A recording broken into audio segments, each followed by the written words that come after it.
paran de las 5 de la tarde, 11 grados, está muy fresca esta tarde en la ciudad de Buenos Aires, mientras las imágenes que llegan de la movilización de los jubilados, que en este caso va a ser desde el Congreso de la Nación hasta Plaza de Mayo, ahí hay más policía que gente, para empezar, hay más policías que gente, y está un poco bravo, ¿no? El enfrentamiento entre policías y manifestantes. Está un poco más bravo de lo que estuvieron las últimas veces.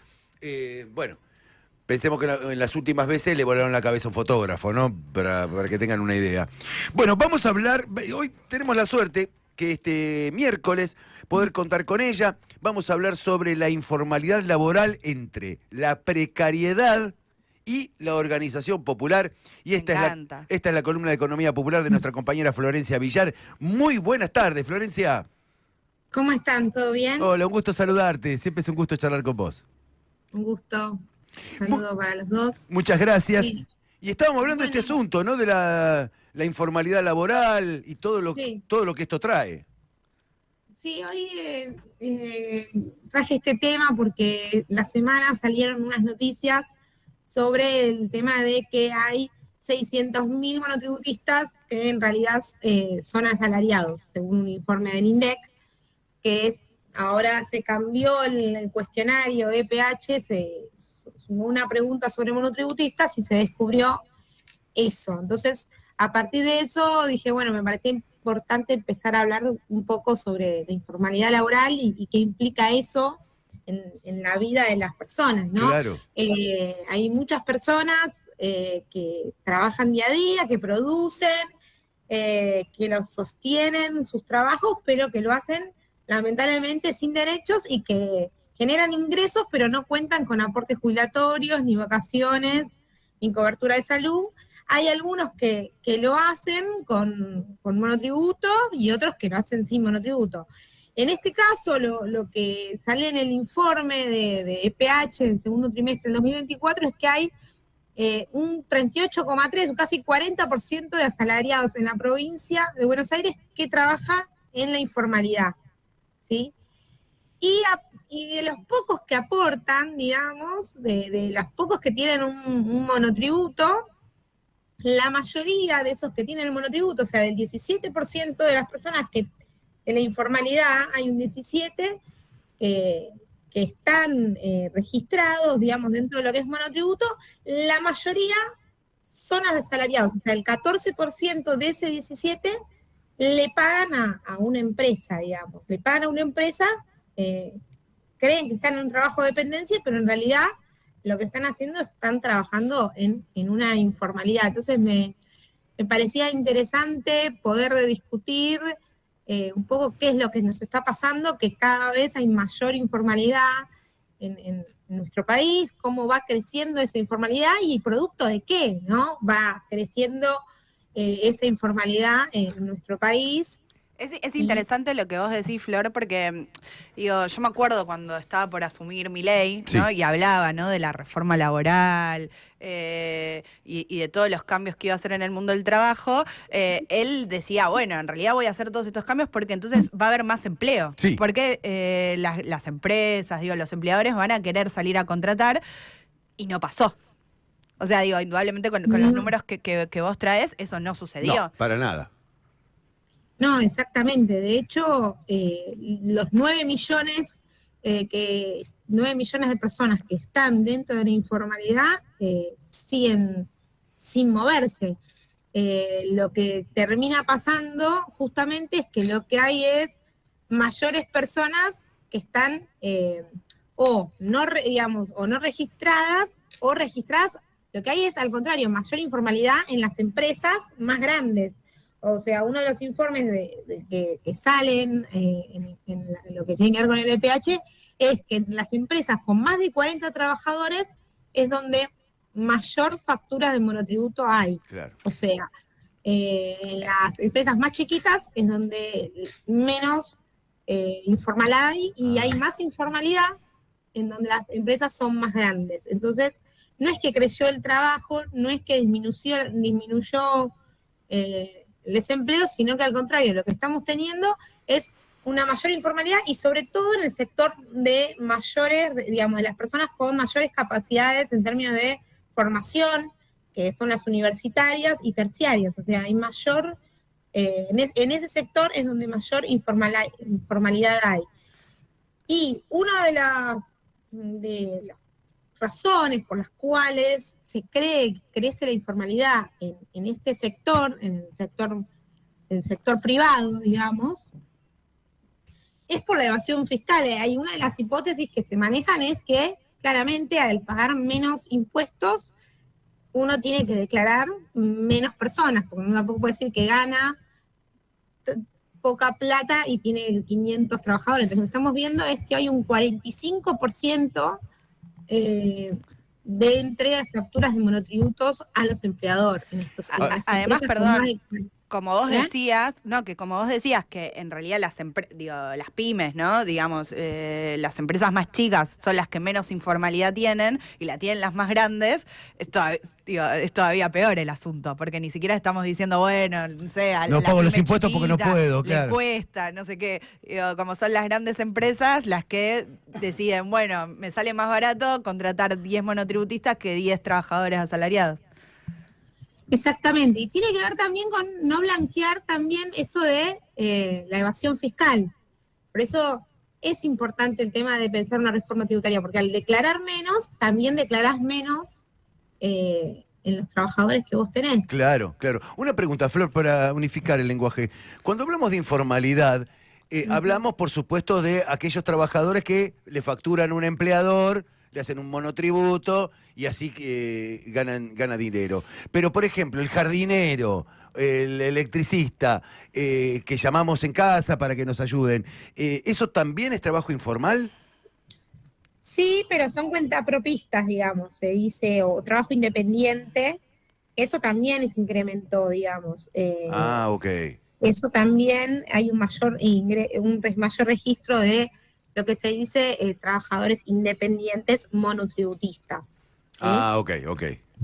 Que algunos sí pagan, hacen el monotributo y hay otros que no. Que no, claro. Que también la mayoría, lamentablemente, no tiene esa cultura de pagarse su propio sueldo, ¿no? Hacerse como monotributo. Claro. Pero bueno, hay distintos mecanismos que puede generar el Estado provincial, el Estado nacional, para tratar de que los trabajadores independientes, por ejemplo, blanqueen su trabajo. Por ejemplo, el descuento de la cuenta DNI, que es un programa del Banco Provincia, sí, y en conjunto con el Ministerio de Desarrollo de la Comunidad y de Agrario, lo que hace es justamente para que los trabajadores independientes, los artesanos, los feriantes, los emprendedores, blanqueen su trabajo, les dan el descuento del 40% para los consumidores, y así ellos también pagan el monotributo. Entonces, uno de los requisitos para tener el descuento es que vos te hagas el monotributo. Claro.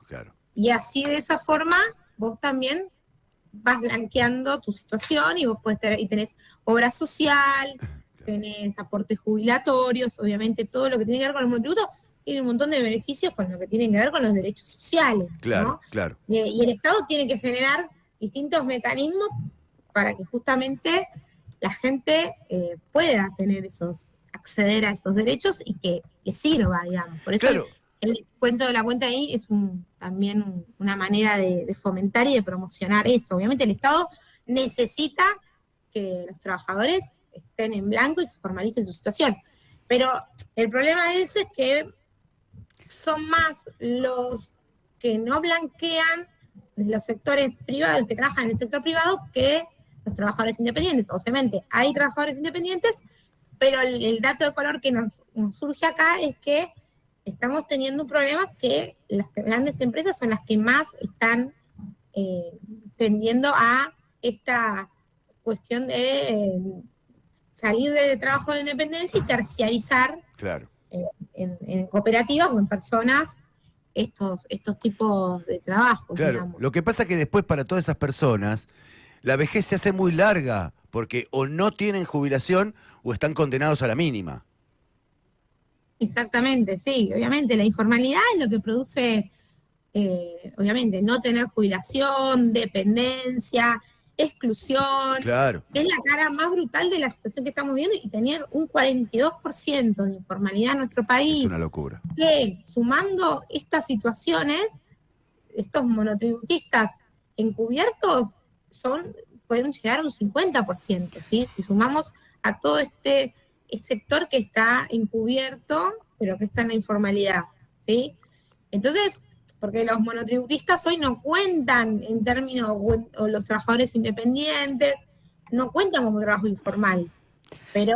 Claro. No, a mí la otra vez me enteré de algo que me llamó mucho la atención, Flor, que, digo, porque uno tiene muy asociado quizás al monotributo, digo, a alguien que entra tipo a hacer un proyecto en especial, tipo a una empresa, ¿no? Entonces tipo es como un contrato por unos meses, o bueno, no sé, o quizás con otras cosas, pero la otra vez me contaron que en muchas empresas, por ejemplo, te ofrecen pagarte el monotributo,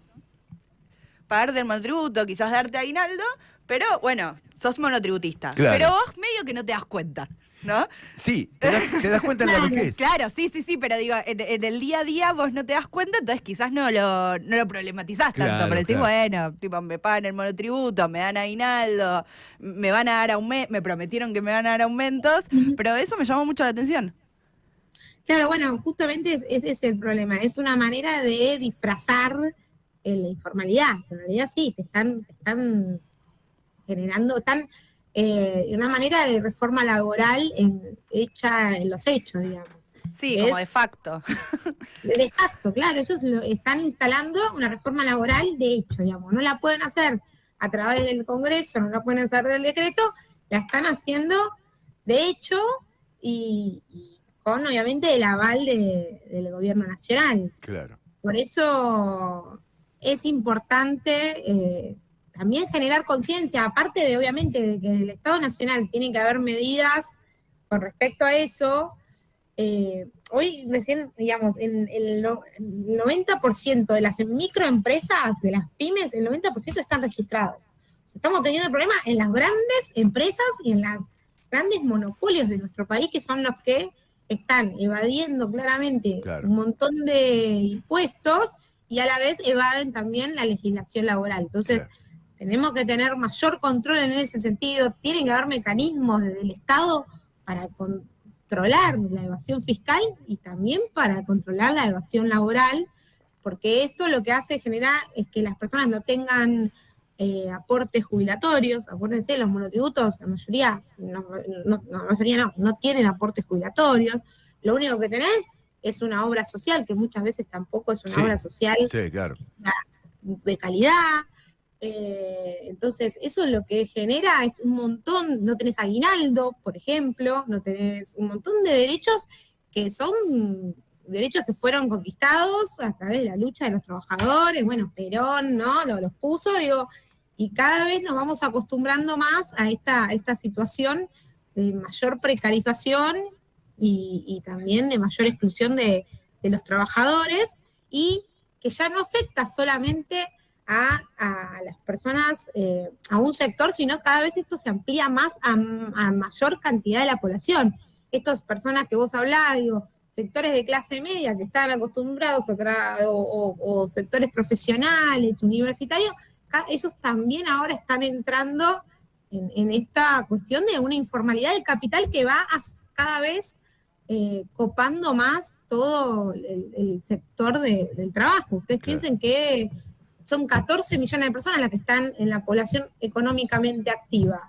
Y hoy tenemos una informalidad de casi la mitad. Es una locura. Casi 50% de ese 14. Entonces, me parece que hay que empezar a, por lo menos, debatirlo, empezar a charlarlo, empezar a que esté en el debate nuestro y en el debate también de la campaña. Yo creo que si los compañeros que quieran gobernar nuestro país también tenemos que empezar a charlarlo, porque es un tema que es un sector que también está siendo muy afectado y que tenemos que ver cómo hacer para poder solucionarlo. Yo creo que obviamente que después hay autogestión, hay emprendedores, pero claramente tenemos que ver qué mecanismos utilizamos desde el Estado para que eso cada vez se blanquee más y tengan aportes y tengan derechos, porque si no tienen derechos también el Estado no aparece, ¿no? Claro, y que tengan una vejez digna, Florencia, porque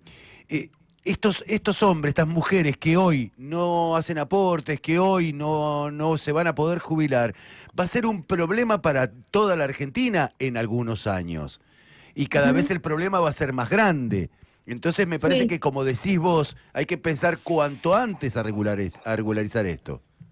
Y también entender que el problema es la precarización, digamos, la falta de derechos. Y frente a eso, por eso hay muchas personas que hoy están haciendo sus propias cooperativas, sus propios emprendimientos, porque los explotan tanto en esos lugares, les pagan tan mal, que prefieren por ahí autogestionarse y generar sus propios emprendimientos y llevarlos adelante, digamos, y armar sus propios cooperativas o propias unidades productivas, porque su rebusque. Es la única forma que se encuentra hoy una alternativa a este nivel de informalidad que cada vez avanza más y que es producto también de una informalidad de capital, ¿no? Eso es como que también lo quiero traer un poco a la mesa, que la informalidad laboral es el producto de la informalidad de capital que cada vez está creciendo en todo el mundo y en nuestro país obviamente que también, ¿no? Bueno, pero por suerte viene la Mela y nos arregla todo, Florencia. Quédate tranquila, quédate tranquila. Es un gusto siempre charlar con vos, Flor, nos ayudas un montón a pensar, así que te lo agradecemos mucho. Te mandamos un beso grande y nos vemos en la próxima.